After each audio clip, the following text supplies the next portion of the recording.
Yesterday, the Edmonton Oilers officially signed forward Evander Kane, who has certainly had his share of problems over the past year. Today, we're going to take a look at what Evander Kane brings to the Oilers, both the positives and what he can do to help this team, and the potential negatives and how this might end up becoming a problem. Let's get started. Hey everybody, so today we're going to be talking about Evander Kane. If you haven't heard, yesterday he signed a one-year deal for the rest of this season with the Edmonton Oilers, worth just over $2 million against the salary cap. And this wasn't unexpected. For the last few weeks now, the Oilers were the expected destination for Evander Kane, but because of some ensuing or continuing problems, nothing was made official until the contract was signed yesterday. It was determined that Kane will not be suspended again by the NHL, and he's now officially an Edmonton Oiler. So in this video, I wanted to talk about what does Evander Kane bring to the Edmonton Oilers? What could they possibly get out of him, both in a positive sense and in a negative sense, and, some of the problems that may also occur going forward. Now, we're not going to know which way this goes until it happens over these next couple of months. Is Evander Kane going to be a positive force for the Oilers, who is an asset and makes them a better team? Or are some of the issues that have kind of followed him around throughout his NHL career going to show their head again, and this may end up going south rather quickly? Again, the next few months are going to determine which way this goes. But I want to get into both the positives and the negatives of Evander Kane being an Edmonton Oiler. So let's start on the positive side, the good things. They get a heck of a hockey player here. The Edmonton Oilers are a team that's right now on that playoff line, fighting every game for points that they need to get into a playoff spot.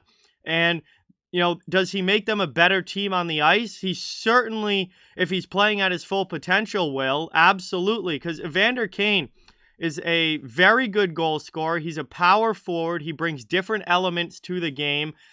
Can be a really good player on the power play. And, you have McDavid and Draisaitl. You need wingers for those guys that can put up goals, that can score, that can drive the play.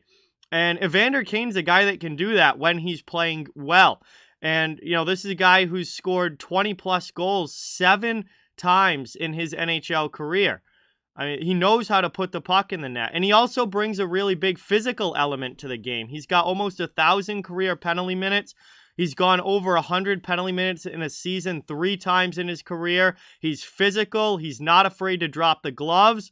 And quite honestly, he's kind of the same level of toughness as a guy like Zack Kassian, but has a lot more offensive talent and a lot more offensive ability. So this could be a huge addition to the Edmonton Oilers lineup if Kane can come in and contribute and play his style and his good hockey that he can play. He could become a real big goal scorer that the Oilers need on their wings to go on the side of McDavid or on the side of Draisaitl, whoever they decide to put him with.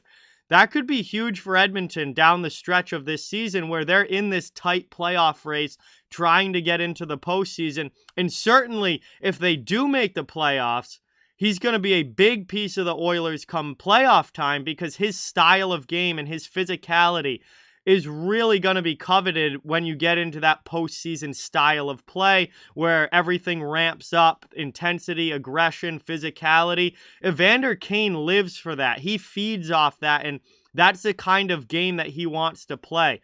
So if things go well, Evander Kane could be a very, very big addition for the Edmonton Oilers in multiple ways, physically and as an offensive player, where, he can put up some goals, score, and really help out Connor McDavid and Leon Draisaitl and give them somebody to pass the puck to who can put the puck in the net on a regular basis. On the other side of that, though, we have the negatives, or the potential negatives that come along with Evander Kane. And that's obviously the locker room issues. Even his own teammates in a lot of the places that he's been have not liked him. And that's not even rumors. That's well documented that teammates in Winnipeg, teammates in San Jose, they did not like him. And he at times was a problem in the locker room. And that's, within the locker room. Now we get to off ice stuff, and the baggage list with Evander Kane is a whole page long. I mean, there's domestic violence accusations. There's known gambling issues, but there were even accusations of him gambling on his own games. Those were never substantiated, so probably weren't true. But there's been issues with COVID and a fake vax card, and just like all of these off ice issues, problems with his ex-wife, like all kinds of issues here off the ice that can become a big time distraction and can really affect a team in a very negative way, can affect him in a very negative way. And there's been all kinds of, these off-ice issues over the past few years for Kane that have honestly gotten him to this point. Evander Kane was on a long-term contract with the San Jose Sharks, making $7 million a year. And he got that contract terminated because of all of these off-ice issues. It had nothing to do with his on-ice play. He was a great scorer for San Jose, but because of all of these issues off the ice, San Jose was done with him, and they eventually got rid of his contract, terminated his contract, and he was gone. He's already been suspended this year because of, the fake vaccination card. And it's just all of these problems that have followed him around. And if those show up again in Edmonton, that could be a big problem for the Oilers because, their locker room already is kind of in a little bit of a fragile state with the season that they're having. And, they're in this big fight for the playoffs. There seems to be, they had a really good start to the season. Then they had a really big slump. Now they're trying to get out of that slump.